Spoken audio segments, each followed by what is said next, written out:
لیکن اب اتنی بہتری آئی تھی کہ وہ بیٹھ کر کھانا خود کھانے لگ گئی تھی۔ میڈیسن ادھر رکھ رہا ہوں، دھیان سے کھا لینا، اور روٹیاں زائد لایا ہوں، کھا لینا۔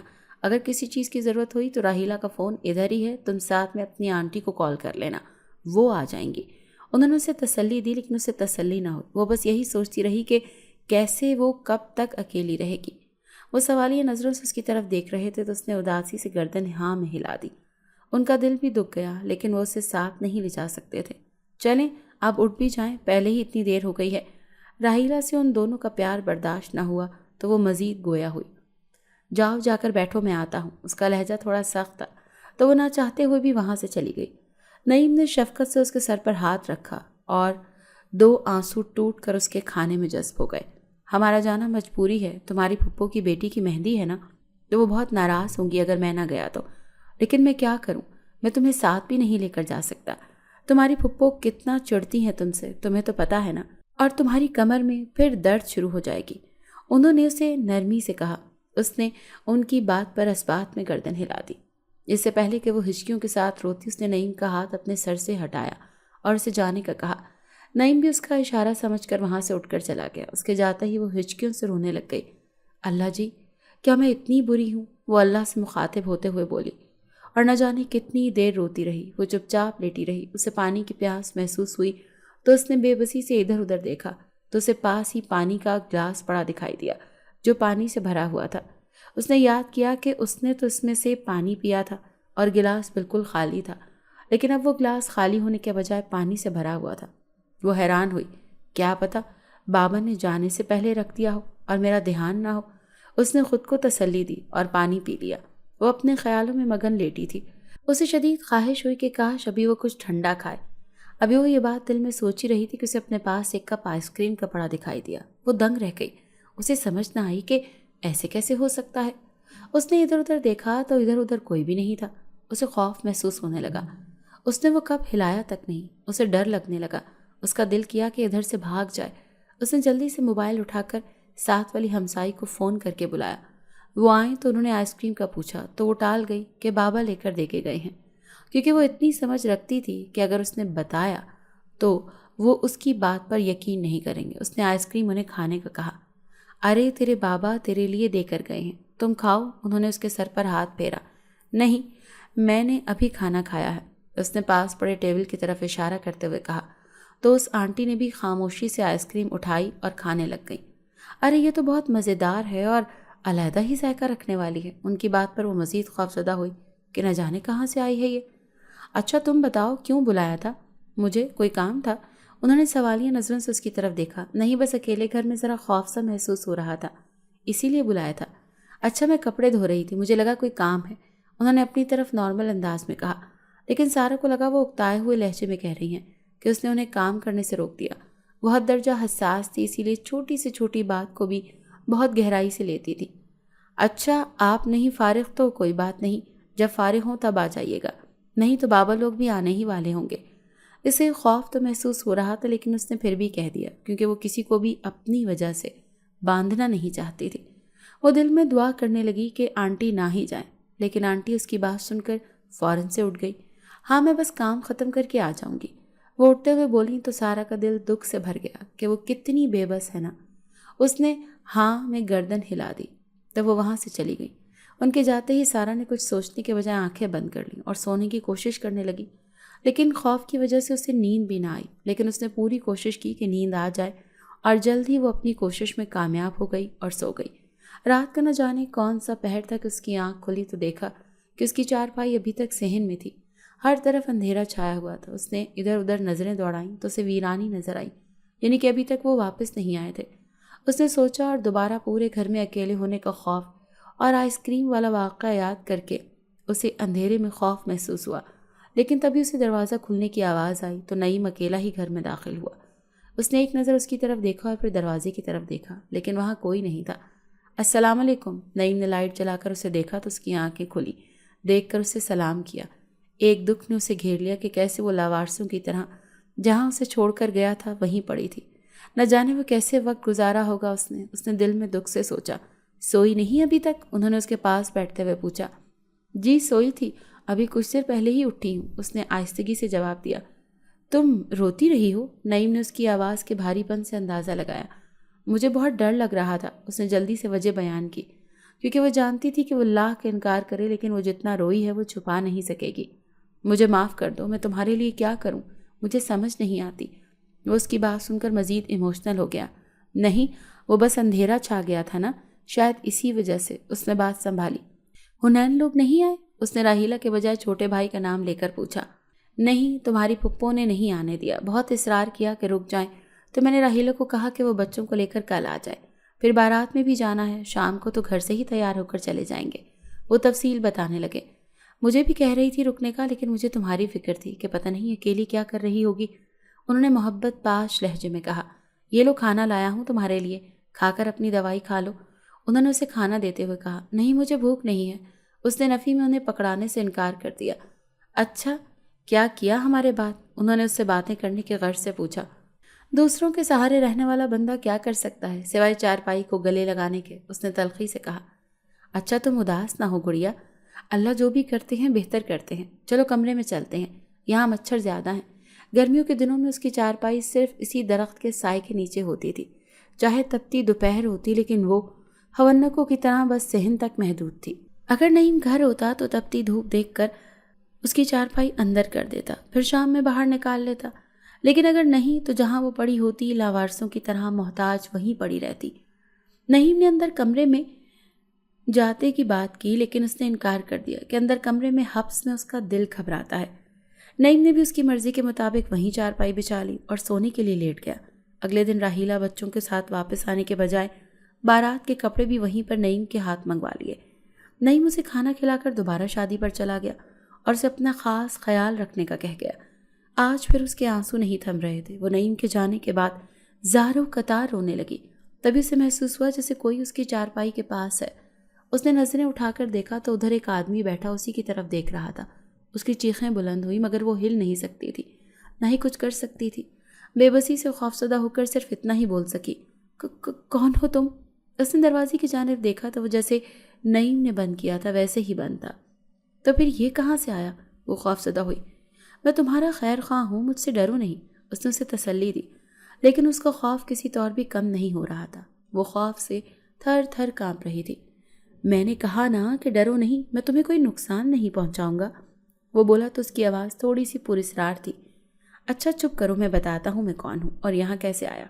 جب سارا نے زار و قطار رونا شروع کر دیا تو اس آدمی نے اسے چپ کرواتے ہوئے کہا، میں جنوں کے قبیلے سے تعلق رکھتا ہوں۔ اس کی بات پر سارا کے رونگٹے کھڑے ہو گئے۔ جن؟ اس نے بمشکل لرزتی ہوئی آواز سے کہا۔ ہاں جن، میں اور میرا باپ صدیوں سے اس درخت پر مقیم ہیں۔ اس نے اس درخت کی طرف اشارہ کیا جو سارا لوگوں کے گھر میں موجود تھا، تو دیکھ کر سارا نے حیرانی سے اس کی طرف دیکھا۔ میرا باپ ایک انتہائی ظالم انسان تھا، لیکن اب ان کا وجود ہو چکا ہے۔ میرے باپ نے اپنا صرف تمہاری ماں پر عیاں کیا تھا، لیکن تمہاری ماں انتہائی ظالم عورت تھی۔ شادی کے شروع میں وہ تمہارے باپ سے شادی کو راضی نہ تھی۔ وہ طرح طرح کے عاملوں کے پاس جاتی جو کالے جادو کرتے تاکہ تمہارے باپ کو مار سکیں۔ میرا باپ اس کے ہر عمل سے واقف تھا۔ وہ اس پر عاشق ہو گیا اور اس پر اپنا آپ عیاں کر کے اس کی مدد کرنے پر تیار ہو گیا۔ کسی کو شک نہ ہوا، اسی لیے انہوں نے تمہارے باپ کو نقصان پہنچانے کے بجائے تمہارا استعمال کیا، اور تم ابھی بہت چھوٹی تھی جب تمہیں چلنے سے محروم کر دیا۔ وہ دوسری شادی کسی اور سے کرنا چاہتی تھی۔ اس نے میرے باپ کو اپنے شکنجے میں پھنسایا اور اس سے شادی کرے گی، لیکن جب شادی کا وقت ہوا تو اس نے ایک عامل کے ذریعے میرے باپ کو قید کروا کر ختم کروا دیا تھا۔ وہ بہت ہی مکار اور شیطان عورت تھی۔ اس کے باپ نے بھی بہت سے کالے جادو کیے تھے، نہ جانے تمہارا باپ کیسے ان کے شکنجے میں پھنس گیا تھا۔ اس کی باتوں پر سارا نے معاف ہوتے ذہن کے ساتھ اسے دیکھا۔ وہ پھٹی پھٹی نگاہوں سے اس کی طرف دیکھ رہی تھی۔ اس حقیقت نے اس کے سر پر پہاڑ گرائے تھے۔ وہ ایک شیطان صرف عورت سے پیدا ہونے والی تھی۔ اس نے کبھی سوچا بھی نہ تھا کہ ایسا ہوگا۔ تو کیا میرا باپ اس حقیقت سے واقف ہے؟ اس نے بمشکل اپنے الفاظ ادا کیے۔ اسے لگا اس کی آواز کہیں دور، بہت دور کھائی سے آ رہی ہے۔ نہیں، میرے باپ نے اور تمہاری ماں کے علاوہ کوئی بھی اس حقیقت سے واقف نہیں۔ مجھے بھی میرے باپ نے مرنے سے پہلے بتایا تھا۔ وہ افسردہ لہجے میں اپنے باپ کے مرنے کے بارے میں بتانے لگا۔ تو اب کیا میں کبھی نہیں چل سکوں گی؟ اس نے مایوس کن نظروں سے اس کی طرف دیکھا۔ اس کا خوف بالکل ختم ہو چکا تھا۔ وہ اب ایک عام انسان کی طرح اس سے باتیں کر رہی تھی۔ یہ مجھے نہیں معلوم کہ میرے باپ کا جادو کا توڑ کیا ہوگا، لیکن میں اس عامل سے پتہ کر کے اس کا توڑ کرنے کی کوشش ضرور کروں گا۔ آپ نے مجھے سب کیوں بتایا؟ وہ اصل بات کی طرف بڑھی۔ میں سالوں سے تمہیں یہاں دیکھ رہا ہوں اور تمہاری بے بسی سے واقف ہوں، لیکن میں تمہاری حقیقت سے بے خبر تھا کیونکہ میرا باپ سالوں سے قید میں تھا۔ ابھی 2-3 سال پہلے اس نے مجھے حقیقت بتائی۔ تب سے مجھ سے تم سے ہمدردی ہونے لگ گئی ہے کہ تمہارا تو سارے معاملے میں کوئی قصور ہی نہیں ہے، تو تم کیوں سزا بھگت رہی ہو؟ اس نے وضاحت کی۔ تو نہ جانے کب مجھ سے تم سے لگاؤ ہو گیا۔ اب میرا دل کرتا ہے کہ تم کبھی دکھی نہ ہو، لیکن میں تمہاری بیماری کے معاملے میں بے بس ہوں، اس نے کہا تو وہ بھی اداس ہو گئی۔ اور اب میں یہ فیصلہ کر چکا ہوں کہ میں تمہارا علاج کرواؤں گا، لیکن جب تک میں تم پر اپنا آپ عیاں نہ کرتا تمہارا علاج ناممکن تھا۔ اسی لیے میں نے کل وہ پانی اور آئس کریم والا معاملہ کیا۔ سارا ساری بات سمجھ گئی اور اب اپنا آپ تم پر عیاں کیا۔ تبھی دروازہ کھلنے کی آواز آئی تو سارا ڈر گئی کہ اب اسے اس کے ساتھ دیکھ کر نہ جانے کیا قیامت ہوگی۔ بے فکر رہو، مجھے تمہارے علاوہ کوئی نہیں دیکھ سکتا اور نہ ہی کوئی سن سکتا ہے۔ اس کی بات پر سارا کی سانس بحال ہوئی۔ میں نے سوچا ایک دفعہ تمہیں پوچھ لوں کہ کسی چیز کی ضرورت نہیں۔ خالہ داخل ہوئی تو سامنے چارپائی پر اسے پڑا دیکھ کر کہا، شکریہ خالہ۔ وہ اداسی سے مسکرائی۔ نہ جانے اس کے دل کو گہری چوٹ لگی تھی اپنی ماں کی حقیقت جان کر۔ راحیلہ جب اس کی ماں کو برا بھلا کہتی تھی تو اسے دکھ ہوتا، لیکن آج وہ سوچ رہی تھی کہ وہ بالکل ٹھیک ہی کہتی تھی۔ وہ عورت اچھے لفظوں میں یاد کرنے کے قابل ہی نہیں تھی۔ وہ سمجھتی تھی کہ جانے کون سی مجبوری میں اس کی ماں کو گھر سے نکالا گیا ہوگا، اس لیے تو وہ اسے ساتھ نہیں لے کر جا سکی۔ لیکن اب اسے احساس ہوا کہ اس کی ماں اس سے بھی برے رویے کے ہی قابل تھی۔ اسے جن کی باتوں میں مکمل سچائی نظر آ رہی تھی۔ خالہ آ کر اس کے پاس بیٹھ گئی۔ جن ابھی بھی وہیں تھا۔ میں چلتا ہوں اور تمہاری بیماری کا توڑ پوچھ کر جلد واپس لوٹوں گا، میرا انتظار کرنا، مجھے خوشی ہوگی، اس نے کہا تو سارا پھیکا سا مسکرائی۔ اس کے باپ کے علاوہ کوئی اس سے اس قدر نرمی سے بات کر سکتا ہے؟ ورنہ تو آج تک اس نے سب کے لہجوں میں صرف تضحیک، اکتانا، طنز اور توہین ہی محسوس کی تھی۔ جن وہاں سے رخصت ہو گیا اور وہ خالہ سے باتوں میں مشغول ہو گئی۔ اسے وقت کا پتہ نہ چلا۔ خالہ کے جانے کے بعد وہ دوبارہ جن کی باتیں سوچنے لگی۔ سوچتے سوچتے وہ کب نیند کی وادیوں میں چلی گئی اسے پتہ ہی نہ چلا۔ اگلے دن اس کی آنکھ کھلی تو گھر میں شور بہت زیادہ تھا۔ اس نے آنکھیں کھولیں تو تمام بچے اور گھر والے واپس آ چکے تھے۔ میں اتنی گہری نیند سوئی کہ مجھے ان کے آنے کا بھی پتہ نہ چلا۔ اس نے آسمان کی طرف دیکھا تو ہلکی ہلکی دھوپ نکل رہی تھی، لیکن اس نے غور کیا تو پتہ چلا کہ وہ تو ابھی سامان رکھ رہے تھے، جس کا مطلب تھا وہ ابھی آئے ہیں۔ اس نے حنین کو اشارے سے پاس بلایا تو وہ بھاگتا وہ اس کے پاس آیا۔ وہ سب بہن بھائیوں میں سب سے چھوٹا تھا، سارا کو بہت پیارا لگتا تھا تو وہ بھی اسی کے پاس آ جاتا، لیکن باقی سارے کچھ اپنی ماں کے کہنے پر اور کچھ خود ہی اس سے دور رہتے تھے۔ اس کو دیکھ کر دکھ ہوتا لیکن وہ برداشت کر جاتی۔ ابھی بھی حنین ابھی اس کے پاس آیا ہی تھا کہ راحیلہ نے اسے ایک تھپڑ پیچھے سے جڑ دیا۔ آتے ہی معشوقوں کی طرح شروع ہو گیا ہے، یہ سینڈل تیرے باپ نے نکالنے ابھی نئی دلوائی تھی، بیڑا غرق کر دیا ایک دن میں ہی۔ اس نے سارا کا پرسوں کا سارا غصہ اس پر اتارا اور اسے ڈانٹتے ہوئے کھینچ کر لے گئی اور سارا کو ایسے نظر انداز کیا گویا وہ وہاں تھی ہی نہیں۔ سارا کو دکھ نے اپنی لپیٹ میں لے لیا کہ وہ کیا انہیں کھا جائے گی، اس نے دکھ سے سوچا۔ تبھی ادھر وہی جن نمودار ہوا۔ سارا، اس نے اسے پکارا تو سارا بھی متوجہ ہوئی۔ میں نے پتہ لگوا لیا ہے اس جادو کے توڑ کا، اس نے بات شروع کرتے ہوئے کہا۔ تو سارا نے آہستہ سے ادھر ادھر دیکھا اور اس سے پوچھا۔ تو اس نے ایک توڑ بتایا جس سے تم بالکل ٹھیک ہو کر اپنے پاؤں پر چل سکتی ہو اور عام انسانوں کی طرح زندگی گزار سکتی ہو، اس نے اسے خوش کرتے ہوئے کہا۔ اچھا، وہ کیسے؟ اس نے خوشی سے پوچھا، لیکن وہ چپ کر گیا۔ لیکن کیا؟ سارا بھی اس کے اس لیکن پر اٹک گئی اور اس کی خوشی جھاگ کی طرح بیٹھ گئی۔ اس میں خطرہ ہے۔ کیسا خطرہ؟ سارا ان پہیلیوں پر جھنجھلا گئی۔ یہاں سے بہت دور جنات کی بستی میں ایک جنگل ہے، اس جنگل کے پاس پہاڑ ہیں اور اس پہاڑوں پر کچھ جڑی بوٹیاں ہیں۔ ان جڑی بوٹیوں کا رس نکال کر اگر تمہیں پلایا جائے تو تم چل سکتی ہو، لیکن اس سے پہلے تمہیں ایک رس اور پینا ہوگا اور اس رس کے پینے کی 1 مہینے بعد اگر ان پہاڑوں کی جڑی بوٹیوں والا رس نہ پیا تو تم مر سکتی ہو۔ اس کی بات پر سارا بھی چپ کر گئی۔ اسے سمجھ نہ آئی کہ وہ کیا کہے، لیکن میں پوری کوشش کروں گا کہ وہ رس مہینے سے پہلے ہی لے آؤں، اس نے اسے امید دلائی۔ تو تم جن ہو، تمہارے لیے تو کچھ بھی مشکل نہیں نہ، تم تو جادو کے ذریعے کچھ بھی کر سکتے ہو نا؟ ہاں، لیکن وہ جنات کی بستی کا سفر، وہاں پر جادو نہیں چلے گا، وہاں مجھے سفر کرنا پڑے گا جو کافی دن پر مشتمل ہوگا۔ اس نے اسے ساری بات سمجھائی۔ اچھا، تو اب پھر؟ ابھی تو وہ عامل جس سے پہلا رس لینا ہے وہ یہاں موجود نہیں، اسے آنے میں دن لگیں گے، ہمیں انتظار کرنا ہوگا۔ اس نے بتایا تو وہ مایوس ہو گئی، لیکن زیادہ دیر انتظار نہیں کرنا پڑے گا، اس کی تسلی سے اسے تھوڑی سی ڈھارس ہوئی۔ اب وہ جن ہر وقت اس کے ساتھ درخت کے پاس بیٹھا رہتا اور وہ ڈھیروں باتیں کرتے۔ یہ تمہاری بیٹی مجھے لگتا ہے خود سے باتیں کرنے لگی ہے۔ نعیم کھانا کھا رہا تھا جب راحیلہ نے اسے رازداری سے کہا۔ مطلب؟ نعیم کا کھانا کھاتے ہوئے ہاتھ رک گیا۔ مطلب یہ کہ خود ہی بولی جاتی ہے، نہ کوئی پاس ہوتا ہے، پھر بھی خود سے ہی باتیں کرتی رہتی ہے۔ وہ دوبارہ گویا ہوئی، خود ہی ہنس بھی جاتی ہے۔ پہلے تو ہر وقت منہ پر 12 بجتے رہتے تھے، لیکن اب اتنی خوش رہتی ہے۔ اس کی باتوں پر نعیم چونک گیا۔ وہ جب سارا سے بات کرتی ہے تو وہ ٹھیک بات کرتی ہے۔ اس کے لہجے میں بدلاؤ تو نعیم نے بھی دیکھا تھا، لیکن راحیلہ نے ساری علامات پاگلوں والی بتا رہی تھی، جسے ذہنی توازن خراب ہو گیا ہو۔ اچھا میں دیکھتا ہوں۔ اس نے کھانا وہیں چھوڑا تو راحیلہ چڑ گئی۔ کوئی اتنی آخر نہیں آ گئی، کھانا تو پورا کھا لو۔ وہ اسے اٹھتے دیکھ کر غصے سے بولی۔ نہیں، مجھے بس اتنی ہی بھوک تھی۔ وہ کہہ کر سیدھا سارا کی چارپائی کے پاس چلا گیا۔ سارا آنکھیں بند کیے لیٹی تھی، لیکن اس کا چہرہ پہلے کی طرح مرجھایا ہوا نہیں تھا، اس کا چہرہ کھلا ہوا تھا۔ سارا، اس نے آہستہ سے پکارا۔ اگر سوئی ہو تو نیند نہ ٹوٹے۔ سارا نہ بولی، جس کا مطلب وہ سو رہی تھی۔ وہ خاموشی سے واپس آ گیا۔ اگلے دن بھی وہ اس کے اٹھنے سے پہلے ہی کام پر چلا گیا۔ سارا، وہ عامل آ گیا ہے اور اس نے رس بھی دے دیا ہے، وہ اب تمہیں پینا ہوگا، اور میں آج ہی اس بوٹی کو لینے جا رہا ہوں۔ جب وہ اٹھی تو وہ جن اس کے پاس آیا اور اسے بتایا۔ تم 1 مہینے کے لیے جا رہے ہو؟ سارا بہت اداس ہوئی۔ اب وہ اس کے ساتھ اتنی گھل مل گئی تھی کہ اسے جینے کی خواہش ہونے لگی تھی۔ وہ اس کی ہر خواہش جو پوری کرتا تھا، جب بھی کوئی اسے تکلیف دیتا تو اسے تسلی دیتا، ہر وقت دلاسے دیتا، وہ بچوں کی طرح اس سے باتیں کرتا۔ سارا ہر بات پر خوش ہو جاتی۔ اس نے وہ رس اسے دیا۔ اگر تم واپس نہ آئے تو 1 ماہ بعد میری اس رس کے زہر سے موت بھی ہو سکتی ہے نا؟ اس نے پوچھا تو وہ جن تڑپ گیا۔ نہیں، میں واپس آؤں گا اور تمہیں کچھ نہیں ہونے دوں گا۔ اس نے محبت سے اسے امید دلائی۔ میرا انتظار کرنا۔ وہ اسے خدا حافظ کہہ کر وہاں سے چلا گیا۔ سارا نے وہ رس پی لیا اور اس کے جانے پر اداس سی ہو گئی۔ وہ اس کے جاتے ہی بالکل چپ ہو گئی۔ اسے اس کے بغیر ایک دن بھی گزارنا محال لگتا۔ نعیم نے راحیلہ کی باتوں کے بعد خود نوٹ کرنا شروع کیا تو اسے کہیں بھی وہ باتیں نظر نہ آئیں جو راحیلہ نے اسے بتائی تھیں۔ اسے پتا تھا کہ راحیلہ اسے کتنا چڑھتی تھی۔ اس نے اسے چڑھنے کا نام دے کر سر جھٹک کر چھوڑ دیا۔ وہ تو اب بھی جب سارا کو دیکھتا وہ اداس ہی ہوتی۔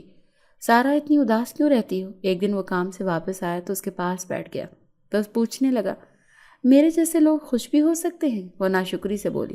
ایسے حالات نے اس قدر ناشکرا اسے کر دیا تھا کہ وہ ہر بات پر اپنے نصیب کو ہی کوستی۔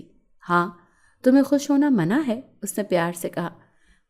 منع ہی ہے، کیونکہ میرے پاس خوش ہونے کی کوئی وجہ ہی نہیں۔ وہ پھر ناشکری سے بولی۔ وجہ خود ڈھونڈنی پڑتی ہے، انہوں نے سمجھایا۔ چلیں اب ڈھونڈے نا پھر۔ مجھے تو ایسے لگتا ہے جیسے میری بہت قیمتی چیز کھو گئی ہو، میں اس کے انتظار میں ہوں۔ وہ کھوئے کھوئے لہجے میں بولی تو نعیم نے غور نہ کیا۔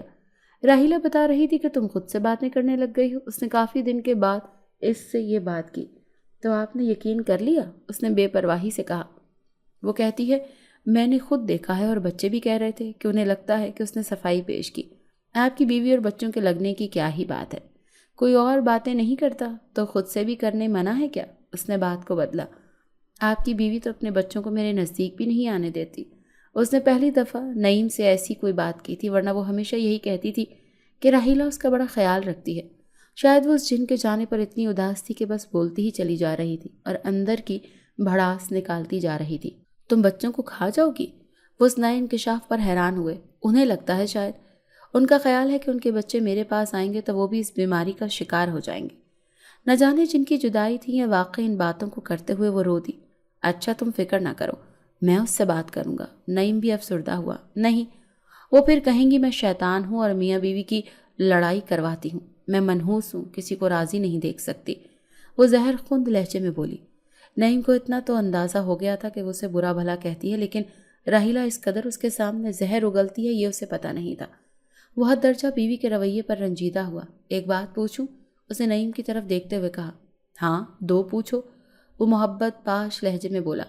میری ماں کیسی عورت تھی؟ اس کے سوال نے نعیم کو حیران کر دیا کہ اس نے آج سے پہلے کبھی بھی اپنی ماں کی بات نہیں کی تھی۔ اچھی تھی؟ اس نے اس کی بیٹی کے سامنے اس کی ماں کا بھرم رکھنا چاہا۔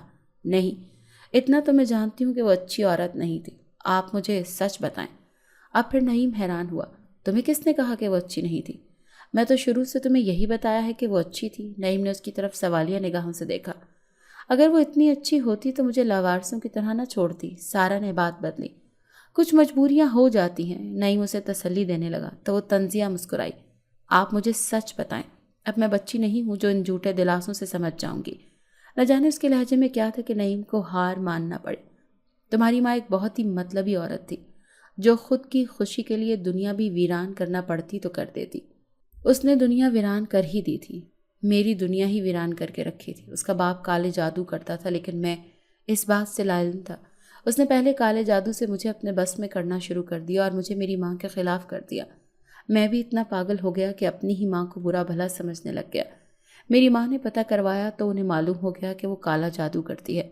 انہوں نے بھی عامل سے رابطہ کروایا اور اس کے جادو کا توڑ کرنا شروع کر دیا، لیکن میں اس سارے معاملے سے بے خبر تھا۔ جب اسے معلوم ہوا کہ میری ماں کو پتہ چل گیا ہے تو اس نے میری ماں کو اپنے راستے سے ہٹانا شروع کر دیا۔ وہ ان پر جادو کروانے لگی تو ان کی طبیعت خراب رہنے لگی، لیکن میں راہ راست پر آ گیا۔ ان کی طبیعت دن بہ دن بگڑتی رہی اور جس دن وہ یہ گھر چھوڑ کر گئی اس سے 2 ہفتے بعد میری ماں کا بھی انتقال ہو گیا۔ لیکن مرنے سے پہلے میری ماں نے مجھے ساری حقیقت بتا دی تھی اور تمہیں اس عورت سے دور رکھنے کی نصیحت کر کے اس خالق حقیقی سے جا ملی۔ سننے میں آتا ہے کہ اس نے دوسری شادی کر لی ہے۔ اس کی ماں کے کردار کے بارے میں پھر بھی چھپا گیا۔ اس نے اس کی دوسری شادی کرنے والی بات نہ بتائی۔ اس کے بعد مجھے وہ کبھی نہ دکھائی دی اور نہ ہی ملی۔ اس نے تفصیل سے بتایا تو اپنی ماں کی اتنی بھیانک حقیقت جان کر وہ مزید افسردہ ہو گئی۔ اچھا، تم نہیں سوچو، وہ ایک ماضی تھا۔ انہوں نے سارا کو تسلی دی۔ راحیلہ اس کی نسبت اچھی ہے؟ اس نے سوال کیا تو وہ مسکرا دیے۔ ہاں، راحیلہ بس زبان کی کڑوی ہے لیکن اس کی طرح زہر نہیں رکھتی، اندر ختم نہیں کرتی، اس نے کہا تو اسے بھی ان کی بات بالکل درست لگی۔ وہ بس زبان کی ہی تو کڑوی تھی، ورنہ وہ اسے دوائی جتنی باقاعدگی سے دیتی تھی وہ بھی اندر سے چاہتی تھی کہ وہ ٹھیک ہو جائے۔ اس کے دل میں ایک خوف باقی تھا لیکن اس کی ماں میں نہ تھا۔ وہ افسردہ سی ہو کر سوچنے لگی۔ دن گزرتے رہے۔ آج اس جن کو گئے 5واں دن تھا۔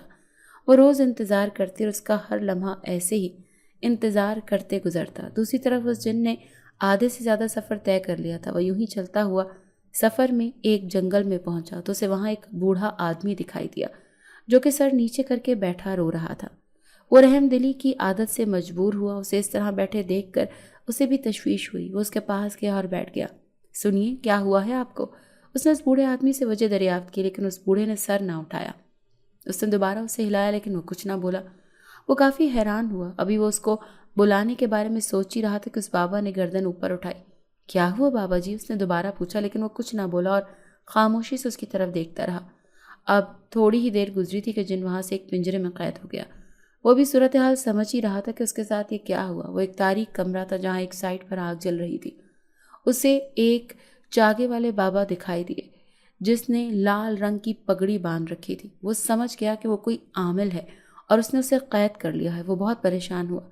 مجھے یہاں کیوں لائے ہو؟ اس نے اس عامل کو مخاطب کیا جس نے گلے میں لکڑی کے دانوں کی تسمیاں پہن رکھی تھی اور ماتھے پر لال رنگ کا بڑا سا ٹیکا لگایا ہوا تھا جس سے پتہ چل رہا تھا کہ وہ ایک ہندو تھا۔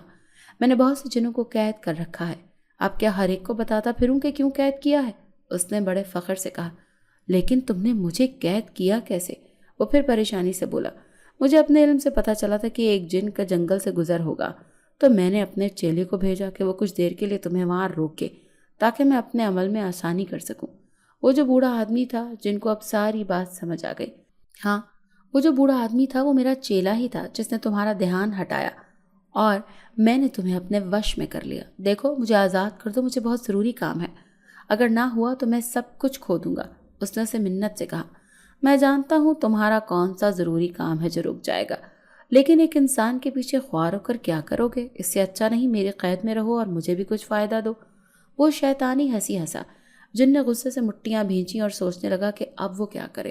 اس نے اپنے ارد گرد دیکھا تو اور بھی بہت سے جن وہاں قید تھے۔ وہ عامل وہاں سے غائب ہو گیا اور جن بے بسی سے سوچنے لگا کہ اب کیا کرے۔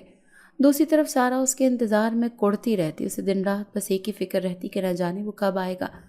اسے گئے ہوئے 13 دن ہو گئے تھے لیکن اس کا کوئی پتہ نہیں تھا۔ سارا، راحیلہ اسے دوائی دے رہی تھی۔ جب اس نے سارا کو آرام سے پکارا تو وہ سارا بھی حیران رہ گئی۔ حنین، اس نے حیرانی سے کہا۔ جی؟ شاید اس نے غلط سنا، یہ راحیلہ کہیں کھوئی ہوئی تھی۔ تم پہلے سے زیادہ بہت بیمار اور لاغر ہو گئی ہو کیا؟ تمہیں کوئی ٹینشن ہے کیا؟ راحیلہ کے منہ سے سن کر سارا بے ہوش ہونے والی ہو گئی۔ کہ اسے اس کی فکر کب سے ہونے لگی؟ اس طرح کیا دیکھ رہی ہو؟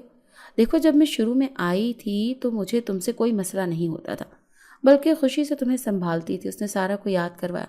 لیکن سارا تب بہت چھوٹی تھی، اسے یاد نہ آیا۔ تم تب بہت چھوٹی تھی اسی لیے تمہیں یاد نہیں، لیکن میں شروع میں تمہیں بہت اچھے سے سنبھالتی تھی، اس نے اسے بتایا۔ تو اس بات میں گردن ہلا گئی کہ ایسی ہی بات ہوگی، لیکن پھر میرے بچے ہو گئے اور نعیم تمہارا بہت زیادہ کرتا تھا۔ مجھے لگتا تھا وہ میرے بچوں کا پیار تمہیں دے دیتا ہے، اسی لیے مجھے تم سے ذرا چڑ سی ہونے لگی کہ تم میرے بچوں کے حصے کا پیار بھی لے لیتی ہو۔ پھر بس اسی لیے مجھے تم بری لگتی تھی، لیکن کبھی بھی کوشش نہیں کی کہ تمہارا برا ہو۔ وہ اسے حقیقت بتا رہی تھی۔ میری اور نعیم کی اکثر لڑائی ہونے لگی اور ہمیشہ وجہ تم ہوتی، کچھ اس لیے بھی مجھے تم پر خار ہونے لگی۔ لیکن جب سے میرے پاؤں پر چوٹ لگی اور میں 4 دن چارپائی پر لیٹی تو مجھے احساس ہوا کہ تمہارے لیے وقت کتنا مشکل ہے۔ پھر تب سے مجھے تم سے ہمدردی ہونے لگ گئی کہ تمہارا کیا قصور۔ اب میں کافی دنوں سے تم کو دیکھ رہی ہوں کہ تم بالکل چپ اور کمزور سی ہوتی جا رہی ہو۔ پہلے خوش رہنے لگ گئی تھی، لیکن اب پہلے کی نسبت بہت کمزور ہو گئی ہو۔ اس نے پیار سے پوچھا تو اس قدر پیار پر سارا آپ دیدہ ہو گئی۔ آپ نے میرا احساس کیا، میرے لیے اس سے بڑھ کر خوشی کی اور کیا بات ہوگی؟ اس نے اس کا ہاتھ پکڑ کر خود سے لگایا۔ اچھا تم بتاؤ، تمہیں کوئی ٹینشن ہے؟ اس نے بار بار پوچھنے پر سارا سے ساری جن والی کہانی اس کے گوش گزار کر دی اور اپنی ماں والا بھی سارا قصہ بتا دیا۔ اتنا تو میں جانتی تھی کہ وہ عورت انتہائی شفاق تھی، لیکن اس قدر ہو سکتی تھی یہ کبھی سوچا بھی نہیں تھا۔ وہ سب سن کر افسوس سے بولی۔ اس دن کو گئے کتنے دن ہو گئے؟ راحیلہ نے سارا سے پوچھا۔ اس کو گئے آج 13 دن ہو گئے، لیکن اس کا کوئی اتا پتہ نہیں۔ اگر وہ 17 دن تک نہ آیا تو میں… وہ بات ادھوری چھوڑ کر خاموش ہو گئی۔ نہیں، ہمت نہیں ہارو، وہ ضرور آ جائے گا، راحیلہ نے اسے تسلی دی۔ اسے بھی فکر لگ گئی کہ نہ جانے کیا ہوگا۔ آج نعیم کام سے واپس آیا تو دیکھ کر دنگ رہ گیا۔ سارا کی چارپائی باقی سب چارپائیوں کے ساتھ بچھی تھی اور وہ بچوں کے ساتھ بیٹھی باتوں میں مشغول تھی۔ راحیلہ بھی ایک سائڈ پر ان کے پاس ہی بیٹھی تھی۔ نعیم کو لگا کہ اس نے کچھ غلط دیکھ لیا۔ اس نے سارا کی طرف دیکھا جو بہت خوش نہ سہی لیکن پہلے کی نسبت بہت بہتر تھی۔ آج کیا معاملہ ہو گیا؟ اس نے خوشگوار لہجے میں پوچھا۔ تو سارا نے راحیلہ کے رویے سے لے کر آج کی ساری داستان بتائی تو وہ بھی خوش ہو گیا کہ راحیلہ کو اپنی غلطی کا احساس ہو گیا۔ دن گزرتے گئے، جن کو گئے 30 دن ہو گئے، لیکن اس کا کوئی اتا پتہ نہ ملا۔ سارا کی طبیعت دن بدن بگڑنے لگی۔ سارا نے راحیلہ کو نعیم کے کچھ بھی بتانے سے منع کیا تھا۔ راحیلہ کو بھی ہر پل انتظار رہتا، وہ ہر تھوڑی دیر بعد پوچھتی آیا، لیکن سارا ہر دفعہ مایوسی سے گردن نفی میں ہلا دیتی۔ دوسری طرف اس جن نے عامل کے قید سے رہا ہونے کے اتنے جتن کر لیے، لیکن وہ عامل بہت ہوشیار تھا۔ آج 30واں دن بھی گزر گیا۔ اس نے اپنی جادوئی گھڑی سے دن دیکھا تو بہت پریشان اور رنجیدہ ہو گیا۔ اسے میں کتنی آس دلا کر آیا ہوں، وہ انتظار کرتی ہوگی۔ وہ روز یہی بات سوچ کر کڑتا رہتا۔ 24ویں دن عامل وہاں آیا اور اپنے عمل کرنے لگا۔ تبھی اس کا چیلا جلدی سے اندر آیا اور اسے کوئی خاص اطلاع دی۔ وہ سن کر باہر کی جانب لپکا۔ کچھ دیر بعد ہی وہ واپس آیا تو دوبارہ پھر وہی عمل شروع کر دیا، لیکن اس نے پہلے سے الٹ کر دیا۔ اب وہ کر ہی رہا تھا کہ اس کے غلط عمل سے ہر چیز تباہ ہو گئی اور وہ اپنے عامل اپنی جان سے ہاتھ دھو بیٹھا۔ اسے ختم ہوتے ہی تمام جن آزاد ہو گئے۔ اس جن کی خوشی کا تو کوئی ٹھکانہ نہ تھا۔ وہ جلدی سے اپنے سفر کی طرف روانہ ہوا اور 24ویں دن وہ اس بوٹی کو پانے میں کامیاب ہو گیا۔ اس نے اس کا رس نکالا اور واپسی کی راہ لی۔ صرف ایک دن رہ گیا ماں، سارا اب اسے ماں کہتی تھی۔ تم فکر نہیں کرو، ابھی کل کا دن باقی ہے، کچھ نہیں ہوگا، امید رکھو، ہمت نہیں ہارو۔ راحیلہ نے اسے تسلی دی۔ وہ چپ کر گئی۔ وہ رو رو کر تھک چکی تھی۔ اب اسے موت کے خوف نے ادموا کر دیا تھا۔ جب سے وہ جن اسے ملا تھا وہ مرنا نہیں چاہتی تھی، لیکن اب جب اس کے آنے کی امید ختم ہو رہی تھی تو اس کو اپنی زندگی کی ڈور بھی ٹوٹتی ہوئی محسوس ہوئی۔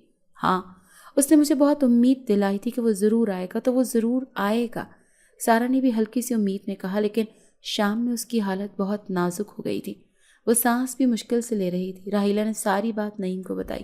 نعیم نے جب ساری بات سنی تو پہلے تو اسے یقین نہ آیا، لیکن جب سارا نے بتائی تو اسے یقین کرنا پڑا۔ اس عورت کو تو خدا جہنم میں بھی جگہ نہ دے، وہ سارا کی ماں کو بد دعا دیتے ہوئے بولا۔ اسے انتہائی دکھ ہوا۔ کوئی اپنے مفاد کے لیے کیسے اپنی اولاد کی زندگی برباد کر سکتا ہے؟ لیکن ایسے کیسے؟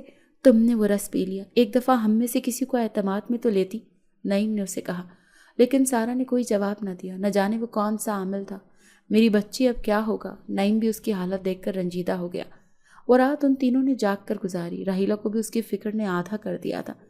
اس نے اس سے ان تھوڑے سے دنوں میں ہی بہت زیادہ لگاؤ ہو گیا تھا اور کچھ شوہر کی وجہ سے وہ مزید دکھی تھی۔ وہ اپنی ہی سوچوں میں مگن تھے جب سارا نے خوشی سے انہیں پکارا۔ وہ آ گیا، اس نے انہیں کہا تو سارا نے اسے ان کے سامنے آنے کا کہا۔ جن ان کے سامنے آ گیا۔ چونکہ وہ اس کا غیبی تعارف کروا چکی تھی اسی لیے انہیں اس سے خوف محسوس نہ ہوا۔ اس نے جلدی سے وہ رس سارا کو دیا تو سارا نے پی لیا، لیکن اسے پیتے ہی کچھ دیر بعد وہ بے ہوش ہو گئی۔ راحیلہ اور نعیم بہت پریشان ہوئے، لیکن اس جن نے اسے تسلی دی۔ اگلے دن صبح کو سارا کو ہوش آئی تو اس کی ٹانگیں ہلنے لگیں۔ اس نے اٹھنے کی کوشش کی تو اس کی خوشی کی انتہا نہ رہی، وہ صحیح سے اٹھ گئی تھی۔ راحیلہ اور نعیم نے اسے چارپائی سے سہارا دے کر زمین پر کھڑا کیا تو اس نے خوشی سے دیکھا اس کے قدم زمین پر لگ گئے تھے اور وہ آگے بڑھ سکتی تھی، لیکن اسے چلنا ہی نہیں آیا۔ نعیم اور راحیلہ اسے پکڑ کر پورے ہال میں چلانے لگے۔ جن سامنے کھڑا دیکھتا رہا اور مسکراتا رہا۔ وہ چلتی ہوئی اس کے پاس آئی اور اس کا شکریہ ادا کیا۔ تو مجھے چھوڑ کر تو نہیں جاؤ گے نا؟ اس نے خوف سے پوچھا۔ نہیں، میرا صدیوں سے یہی بسیرا ہے، تو میں یہیں تمہارے پاس رہوں گا، اس نے اسے دلاسا دیا۔ وہ مزید خوش ہو گئی۔ یعنی کہ تم ہمیشہ میرے ساتھ رہو گے؟ راحیلہ نے پوچھا تو اس نے اس بات میں گردن ہلا دی۔ بچے اسکولوں سے آئے تو اس سے مل کر بہت خوش ہوئے۔ نعیم نے سارے محلے میں مٹھائی بانٹی۔ ابھی وہ صحیح نہیں چلنے لگی تھی۔ راحیلہ اور نعیم اسے سہارا دے کر چلنا سکھا رہے تھے، لیکن کچھ دن بعد ہی اس نے خود اپنے پاؤں پر چلنا شروع کر دیا۔ وہ خوشی سے ادھر ادھر پھرتی۔ اب تو اس نے راحیلہ سے ساتھ ساتھ کام دیکھ کر اس کا ہاتھ بٹانا شروع کر دیا۔ اسے لگتا تھا کہ اب وہ زندگی کو جی رہی ہے۔ اسے اپنے پاؤں پر کھڑا ہو کر زندگی خوبصورت لگی۔ وہ سب کے ساتھ ہنستی۔ وہ جن بھی ان کے گھر کے فرد کی طرح بن گیا۔ وہ ان سب کے ساتھ بیٹھ کر باتیں کرتا، جس کی جو خواہش ہوتی وہ پوری کر دیتا۔ نعیم کو کسی کام میں مدد چاہیے ہوتی تو وہ اس کی مدد کرتا، لیکن اس نے ان کے گھر کے باہر کسی کو بتانے سے سختی سے منع کیا تھا۔ اس طرح وہ ہنسی خوشی زندگی گزارنے لگے۔ اگر آپ کو آج کی ہماری کہانی پسند آئی ہے تو اسے لائک کیجیے اور اپنے پیاروں کے ساتھ شیئر کیجیے۔